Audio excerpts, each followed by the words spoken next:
Bismillahirrahmanirrahim. Assalamualaikum warahmatullahi wabarakatuh. Bagaimana kabarnya hari ini?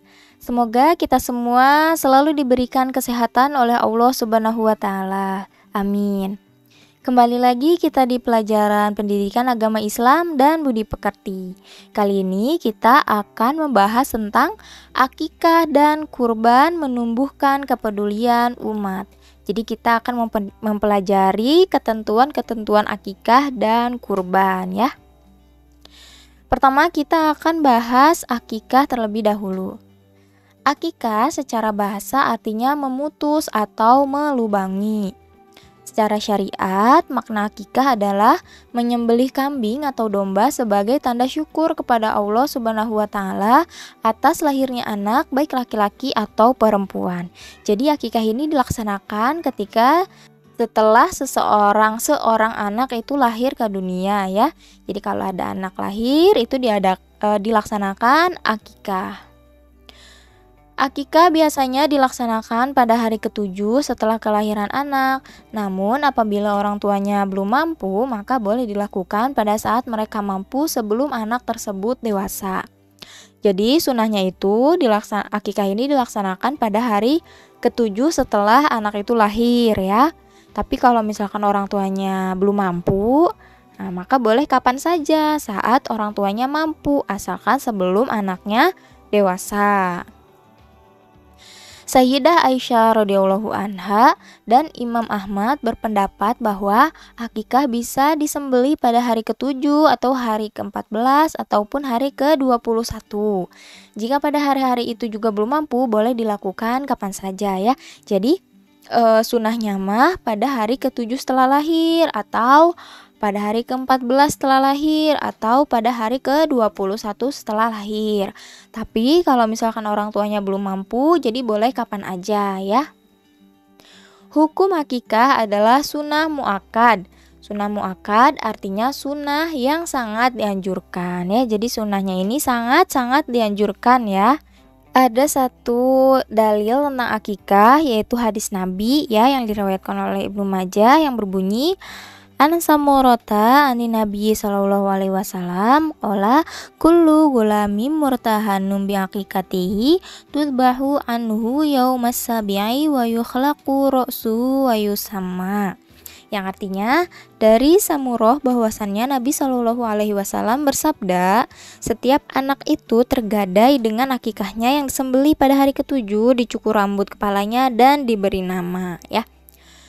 Jadi pada hakikatnya itu anak itu tergadaikan ya, jadi ditebus dengan akikah. Nah, pada saat akikah juga biasanya dilaksanakan itu pencukuran rambut kepala anak yang baru lahir ya. Terus juga pemberian nama ya. Selanjutnya ketentuan hewan akikah ya. Jadi hewan yang untuk akikah itu tidak boleh sembarangan ditentukan. Yang pertama, mayoritas ulama sepakat bahwa hewan yang digunakan untuk akikah adalah kambing atau domba. Jadi kalau untuk akikah itu makanya kambing atau domba ya. Hewan untuk anak laki-laki sebanyak 2 ekor kambing atau domba dan untuk anak perempuan 1 ekor kambing atau domba.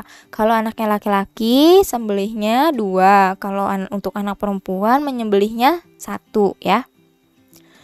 Kambing atau domba itu harus dalam keadaan sehat, tidak kurus dan tidak cacat. Jadi harus sempurna, dia gak boleh dalam keadaan sakit.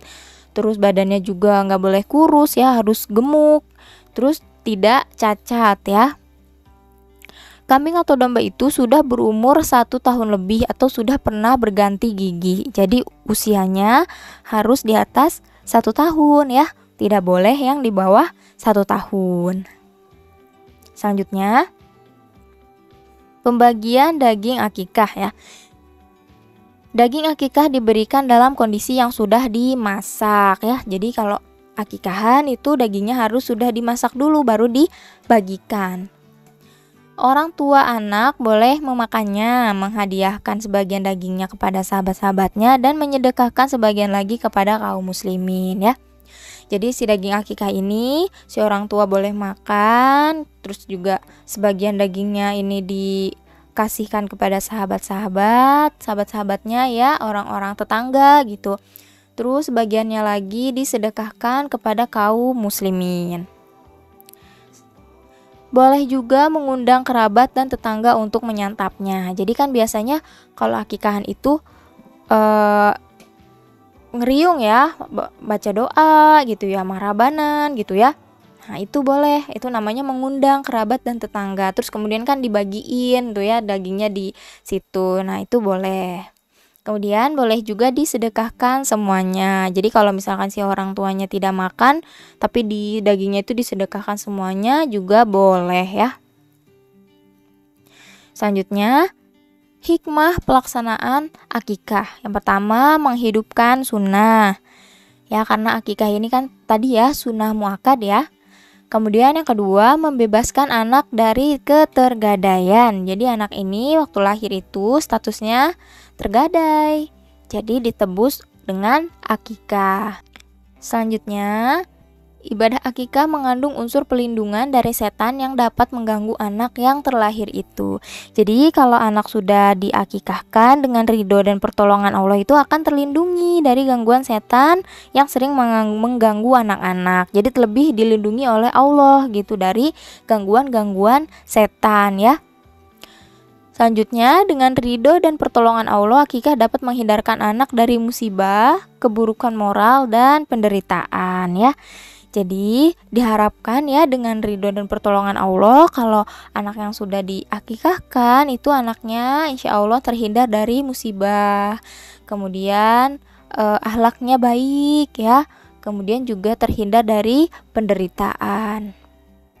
Selanjutnya, merupakan bentuk taqarrub atau pendekatan diri kepada Allah Subhanahu wa taala sekaligus sebagai wujud rasa syukur atas karunia yang dianugerahkan Allah Subhanahu wa taala dengan lahirnya sang anak ya. Jadi salah satu sarana untuk mendekatkan diri kepada Allah juga gitu, dan sekaligus sebagai wujud rasa syukur kita sebagai orang tua atas lahirnya anak tersebut ya. Akikah sebagai sarana menampakkan rasa gembira dalam melaksanakan syariat Islam ya. Selanjutnya, memperkuat tali silaturahmi di antara anggota masyarakat. Jadi kan kalau akikah kan tadi dagingnya dimasak kemudian dibagi-bagiin ya, atau bisa mengundang anggota masyarakat ke rumah kita. Nah, itu kan namanya memperkuat tali silaturahmi ya. Oke. Selanjutnya kita bahas kurban. Secara bahasa, kurban berasal dari kata qoroba yang berarti dekat. Secara syariat, kurban artinya ibadah dalam bentuk melaksanakan penyembelihan hewan tertentu atas dasar perintah Allah Subhanahu wa taala dan petunjuk Rasulullah Shallallahu alaihi wasallam dengan harapan dapat mendekatkan diri kepadanya ya.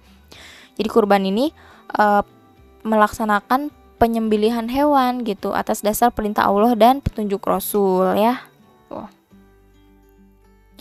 Pelaksanaan kurban hukumnya sunnah muakkad, artinya sangat dianjurkan ya. Bagi yang mampu dianjurkan untuk melaksanakan kurban ya.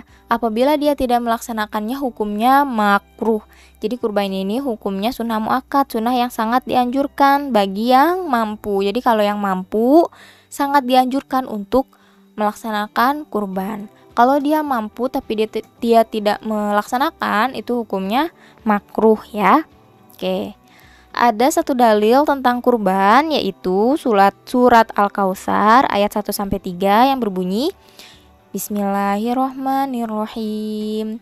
Inna a'tainakal kautsar fasholli lirabbika wanhar inna syani'aka huwal abtar.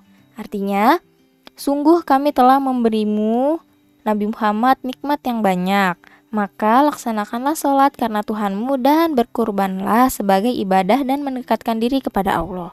Sungguh orang-orang yang membencimu dialah yang terputus dari rahmat Allah. Jadi di dalam ayat ini dijelaskan bahwa kita ini sudah diberikan nikmat yang banyak oleh Allah, maka laksanakanlah sholat dan berkurbanlah sebagai bentuk rasa syukur kita terhadap nikmat yang telah diberikan oleh Allah Subhanahu wa taala ya. Oke. Selanjutnya, ketentuan hewan kurban. Yang pertama, jenis binatang yang diperbolehkan untuk dijadikan kurban adalah yang pertama unta ya. Jadi hewannya yang boleh dijadikan kurban yang pertama unta. Untanya sudah berumur 5 tahun. Yang kedua sapi atau kerbau yang sudah berumur 2 tahun.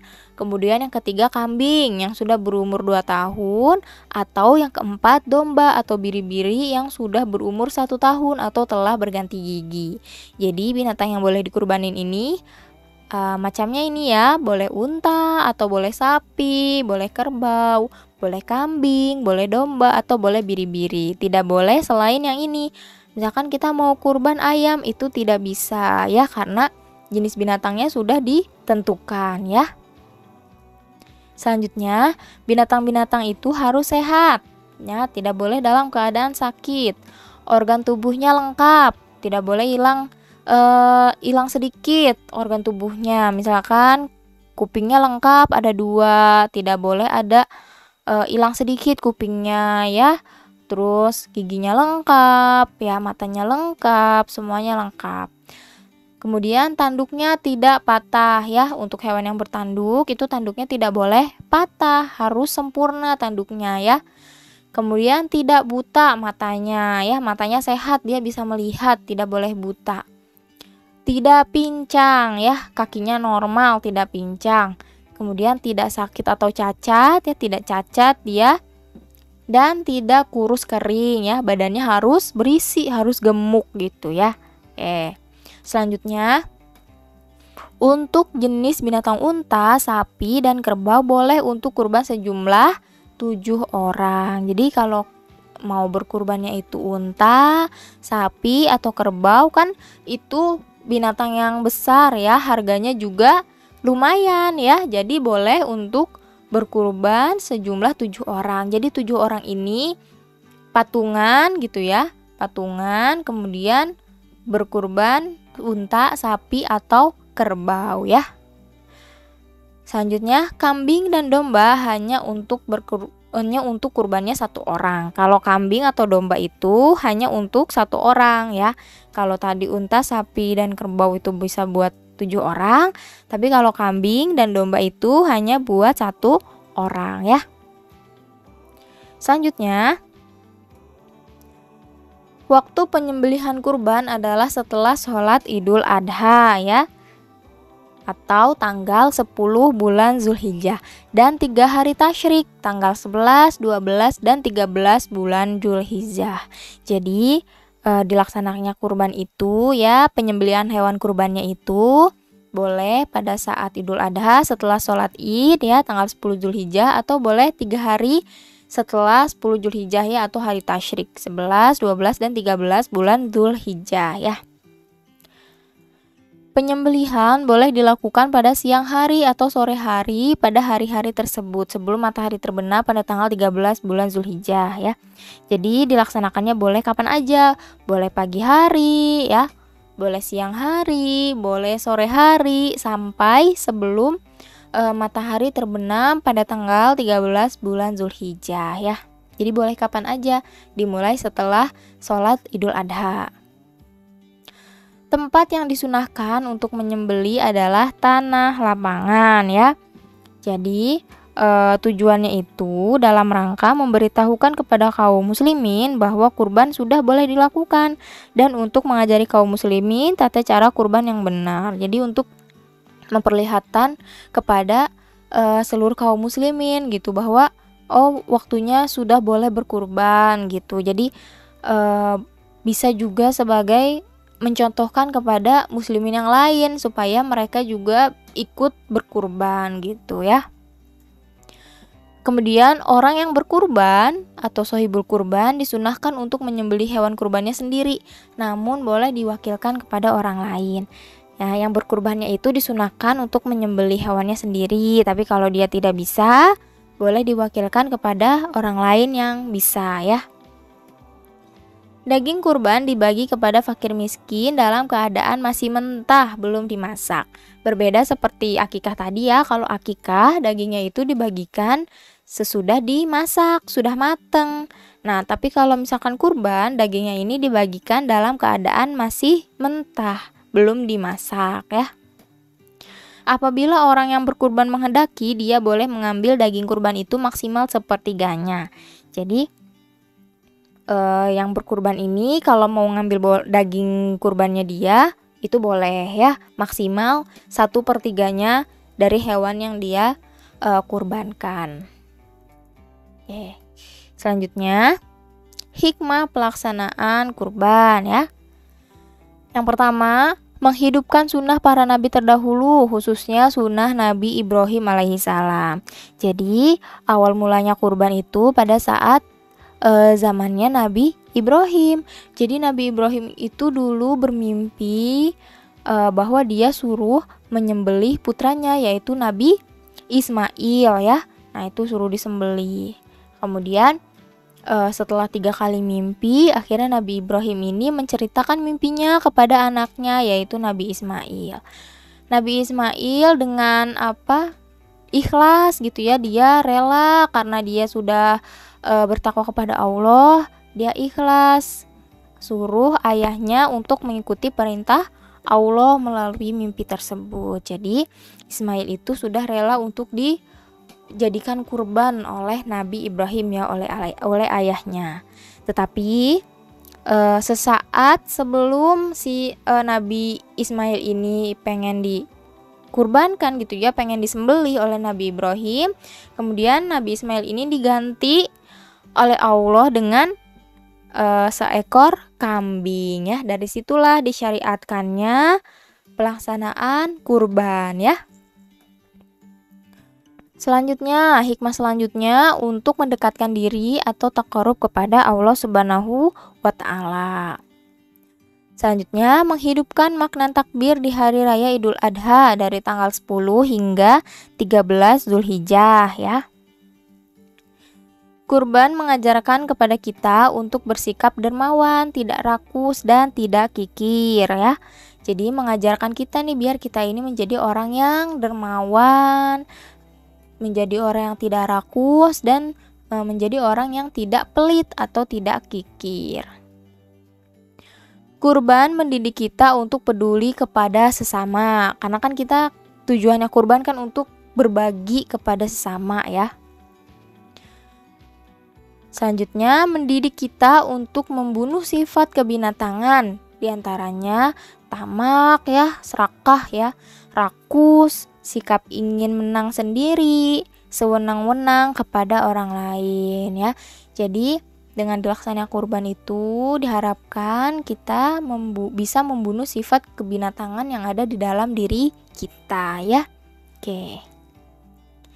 Oke, mungkin itu saja materi kita kali ini. Semoga bermanfaat apa yang Ibu sampaikan. Ibu mohon maaf apabila ada kata-kata Ibu yang salah. Terima kasih ya semuanya. Ibu akhiri. Wassalamualaikum warahmatullahi wabarakatuh.